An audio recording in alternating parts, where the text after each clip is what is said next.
જેની દીકરી સુખી એનો બાપ સુખી, જેની દીકરી દુખી એનો બાપ પણ દુખી હોય. બાપની પળ પળ ચિંતા કરે એનું નામ દીકરી કહેવાય. અમદાવાદ સ્થિત ગુજરાતના પ્રસિદ્ધ લોક કલાકારના જીવનમાં બનેલી ઘટના છે. તેમને ત્યાં એક દીકરી ઘરકામ કરતી હતી. કામ કરતા કરતા એને ખબર પડી કે થોડા દિવસ પછી શેઠનો કાર્યક્રમ તેના પિયર ધોરાજીમાં છે.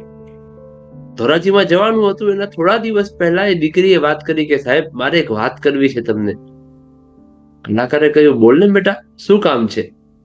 દીકરીએ કહ્યું કે સાહેબ આપ ધોરાજી કાર્યક્રમ આપવા જવાના છો તો એક વિનંતી છે, મારું એક કામ કરશો?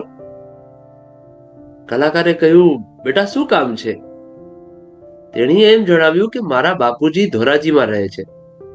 બાપનું મોઢું જોયું ને 10 વર્ષના વાણા વાઈ ગયા છે. મારો ગરીબડો બાપ મારા સાસરાને ઘેર મારા બાપનું જરામાં પણ માન નથી. પણ મારા બાપની આબરૂ અને સલાહ ખાતર હું પણ જીવું છું સાહેબ. તમે ધોરાજી જવાના હોય તો મારું એક કામ કરશો?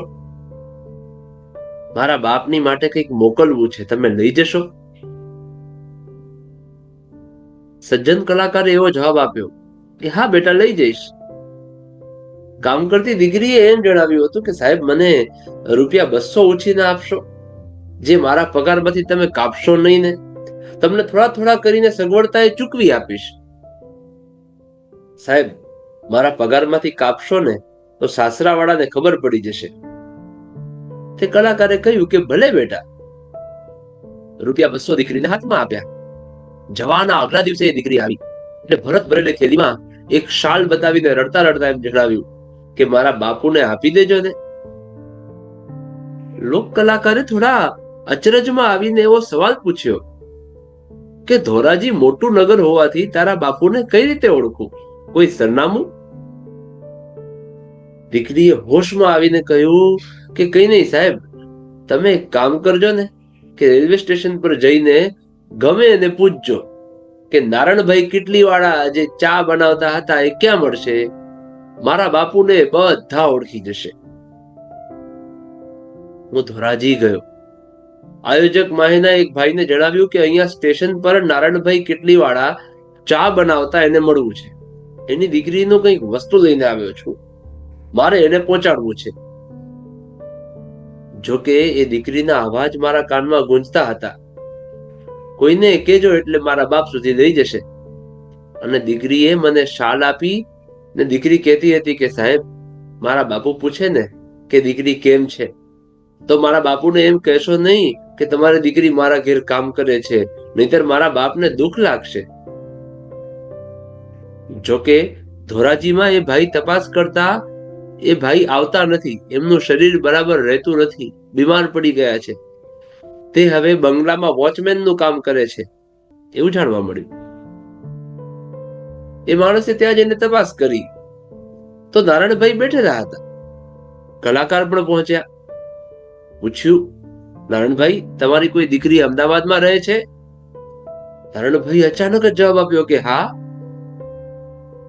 એ ભાઈએ જવાબ આપ્યો કે અમારા સાહેબ તમારી દીકરીના સમાચાર લઈને આવ્યા છે. 10 વર્ષથી દીકરીના કોઈ સમાચાર ન હતા. દીકરીને જોવા માટે જે બાપ ઝંખતો હતો એ દીકરીના સમાચાર આવતા બેબાકડો બનીને હરખ માતો ન હતો. મને લઈ જાઓ, ક્યાં છે મારી દીકરી?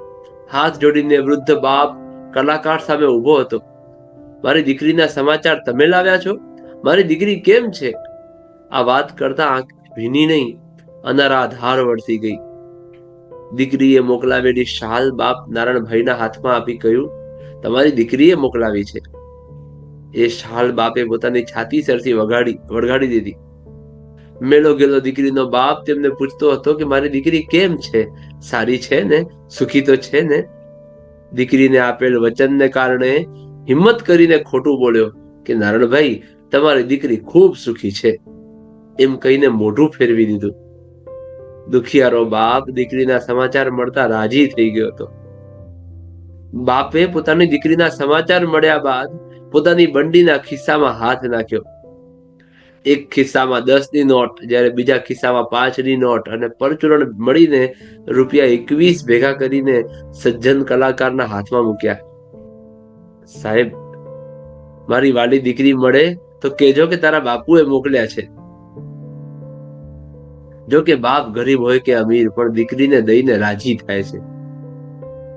જો કે ગરીબડા બાપે તેમને એમ જણાવ્યું કે સાહેબ એક પ્રાર્થના કરું. મારી દીકરી પૂછશે કે મારા બાપુ કેમ છે. મારી દીકરીને એમ નહીં કહેશો કે હું વોચમેનની નોકરી કરું છું. આ ઉંમરે પેટીયું રડવાને માટે વોચમેનની નોકરી કરું છું એ વાત જાણશે ને તો દીકરી દુખી થશે. સમગ્ર ઘટનામાં વિચાર કરો કે એક બાજુ દીકરીના સુખની વાત કરી અને બીજી બાજુ બાપે પણ વોચમેનની વાત ન કહેવાનું જણાવી દીધું હતું. આજના જમાનામાં જ નહીં, યુગ યુગાંતરથી બધી દીકરી એ બાપનું આરોગ્ય છે. જેની દીકરી સુખી એનો બાપ સુખી. કોઈ બાપે દીકરી દુખી થાય એવી સલાહ આપી ન જ હોય. કીધું જ હોય બેટા તારું ઘર સાચવીને રહેજે અને તારા બાપની અને બાપના ખોરડાની આબરૂ સાથે તારી સાસરીની આબરૂ વધારજે. કારણ દીકરી દુખી તો તેનો બાપ પણ દુખી જ હોય છે. કલાકાર જીવ હજુ પણ મૂંઝાય છે. મારો સાંભળ્યો કોઈને આવા કામ ના સોંપે જે કરતા આપણા હાથ અને હોઠ બે કંપે. કેવી લાગી તમને આ વાર્તા? કોમેન્ટ સેક્શનમાં જરૂર જણાવજો. હો ને? અને હા, સારી લાગી હોય તો શેર જરૂર કરજો અને વિડીયોને લાઈક કરી ચેનલને સબસ્ક્રાઇબ કરવાનું ભૂલશો નહીં. ધન્યવાદ. જય શ્રી કૃષ્ણ.